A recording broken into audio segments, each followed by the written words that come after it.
प्रिय भक्तगण, आज हम आपको एक कथा का श्रवण करा रही हूँ जो सुनने मात्र से आपके जीवन में सुख, संपत्ति और धन की वर्षा होगी।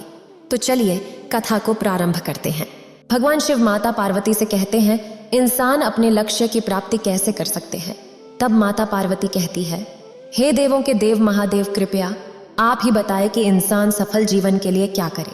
फिर भगवान शिव कहते हैं, इंसान को अपने लक्ष्य की प्राप्ति के लिए सफल जीवन का मंत्र बताने जा रहा हूँ, इसलिए हे देवी कृपया इसे ध्यान से सुने।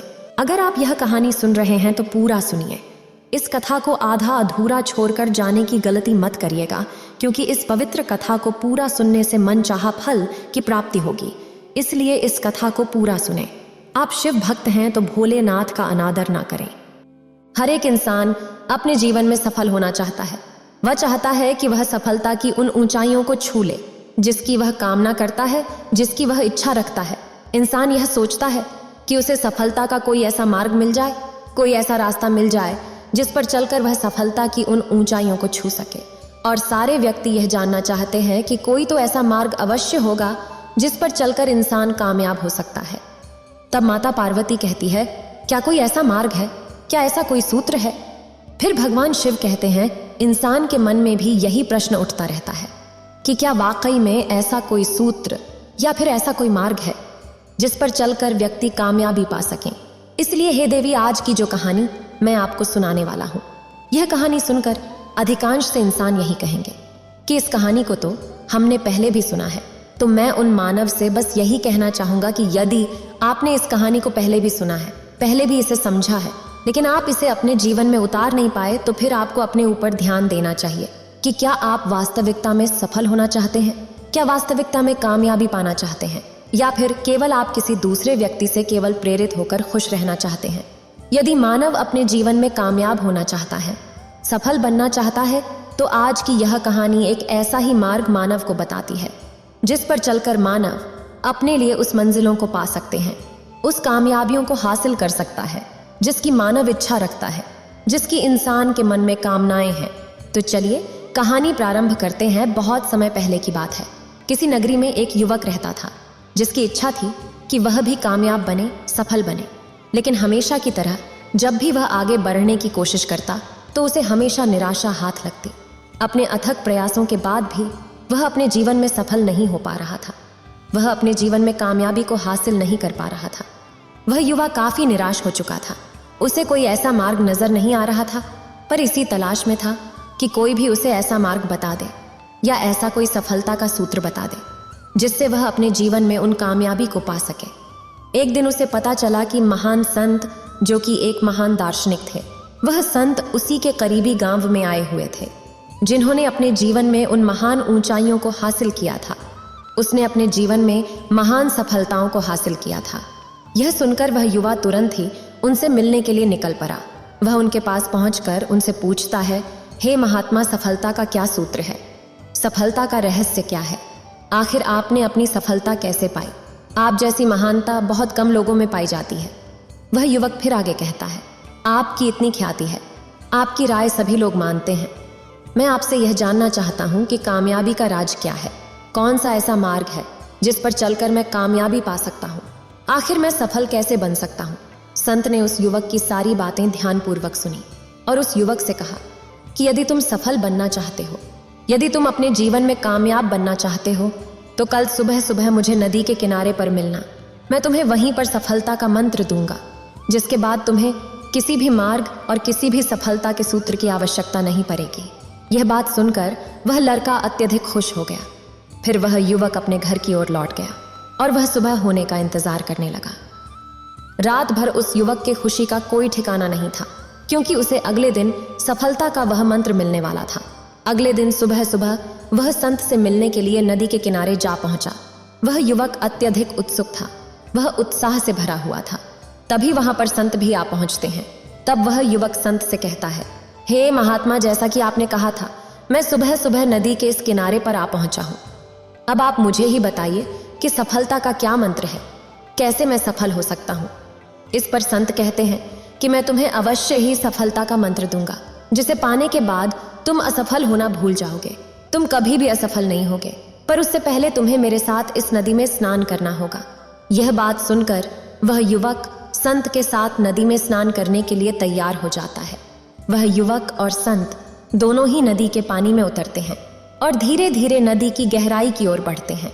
नदी के बीचों बीच पहुंचकर संत उस युवक से पानी में डुबकी लगाने को कहते हैं। युवक संत की बात मान लेता है और वह नदी में डुबकी लगाने के लिए तैयार हो जाता है।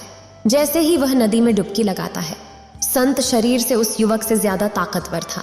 फिर संत अपने दोनों हाथों से उस युवक को पानी में धकेल देता है।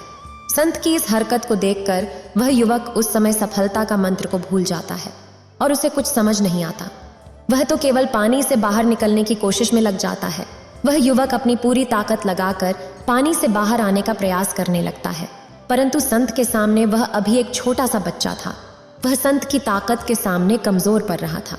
वह युवक पानी के बाहर आने का अथक प्रयास करने लगता है, परंतु वह असफल हो जाता है। लेकिन हार नहीं मानता, वह फिर से प्रयास करता है। दूसरी बार, तीसरी बार इसी तरह युवक कई बार बाहर आने की कोशिश में लगा रहता है, परंतु हर बार असफल हो जाता है। बहुत देर प्रयास करने के बाद अब बात उसकी जान पर आ जाती है। अब उस युवक के पास केवल दो ही विकल्प थे। पहला कि वह मृत्यु को स्वीकार कर ले और दूसरा कि वह एक बार और कोशिश करे या अपने आप को पूरी जी जान लगाकर अपने जीवन को बचा ले। इस पर उसने अपने मन में विचार किया और उसने दूसरा विकल्प चुना। अब की बार उसने अपनी पूरी ताकत लगा दी। फिर संत, जो कि शरीर से अत्यधिक बलवान था, वह उसके सामने कमजोर पड़ जाता है।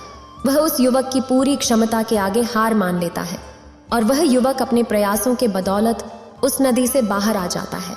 उसके बाद वह युवक की सांसें फूलने लगती हैं। वह युवक तेज से सांस लेने लगता है। कुछ देर सांस लेने के बाद उस युवक की जान में जान आती है। फिर वह संत से कहता है, यह क्या था? आप मेरे साथ ऐसे क्यों कर रहे थे? यदि मैंने अपनी पूरी जी जान लगाकर यह कोशिश न की होती तो शायद आज मैं मृत्यु को प्राप्त हो जाता। उस युवक की सारी बातें सुनकर संत मुस्कुराने लगे और उस युवक से कहते हैं, जब तुम पानी में थे तो तुम्हारे भीतर क्या चल रहा था? तुम क्या सोच रहे थे? वह युवक कहता है कि मैं तो बस सांस लेना चाहता था और मेरे अंदर बस यही एक विचार चल रहा था। मैं किसी भी हालत में नदी से बाहर आना चाहता हूँ और सांस लेना चाहता हूँ। इस पर संत ने उस युवक से कहा, क्या उस वक्त तुम्हारे मन में असफलता का डर था? क्या ऐसा कोई विचार तुम्हारे मन में उस वक्त चल रहा था? इसका जवाब देते हुए वह युवक कहता है, नहीं, उस वक्त मेरे मन में केवल एक ही विचार था, मैं किसी भी तरह से नदी के इस पानी से बाहर निकाल जाऊं और सांसें लूं, और इसके लिए मुझे जो कुछ करना पड़े। लेकिन आखिरकार मैं सफल हो ही गया। इस पर संत मुस्कुराने लगे और उस युवक से कहते हैं, यही सफलता का एकमात्र मंत्र है। जब तुम किसी चीज को पाना चाहते हो, जब तुम किसी चीज को हासिल करना चाहते हो, तो उसके लिए भी तुम्हें इसी तरह का जी जान लगाना होगा और उसी तरह से उसे प्राप्त करने के लिए चाहना होगा। उसे पाने की कोशिश करनी होगी। जिस तरह से तुमने अभी सांस लेने की कोशिश की थी, नदी से बाहर आने की कोशिश की थी, और जिस प्रकार तुम्हारे मन में असफलता का कोई डर नहीं था, ठीक उसी प्रकार तुम्हें पूरी तरह से उस चीज को पाने की कोशिश करनी होगी। तुम उस समय केवल सांस लेना चाहते थे और तुम्हें सफलता मिल गई। ठीक इसी प्रकार जब तुम किसी चीज को पूरी तरह से चाहोगे, पूरी तरह से पाने की इच्छा में जुट जाओगे। उसके अलावा तुम्हारे आसपास क्या हो रहा है, क्या चल रहा है, इसकी खबर तुम तक नहीं पहुंचेगी। तुम्हारे ध्यान में केवल तुम्हारा लक्ष्य होगा, तो तुम अवश्य ही अपने लक्ष्य को पाने में सफल हो जाओगे। इसके अलावा सफलता का और कोई मंत्र नहीं है और न ही इसका कोई रहस्य है। यही एकमात्र मार्ग है जिससे तुम सफलता तक पहुंच सकते हो, उस कामयाबी को हासिल कर सकते हो जिसकी तुम इच्छा या जिसकी कामना रखते हो। फिर भगवान शिव कहते हैं, यह कहानी मानव को यह सिखाती है कि जब किसी चीज को पाना चाहता है, जब मानव के मन में ऐसा कोई लक्ष्य होता है, ऐसा कोई सपना होता है, तो उस मानव को अथक प्रयास करना चाहिए और अपनी पूरी ताकत लगा देना चाहिए और उस मंजिल तक पहुंचने की कोशिश करनी चाहिए। लेकिन इस बीच मानव के मन में अनेकों बार असफलता का डर जरूर आएगा।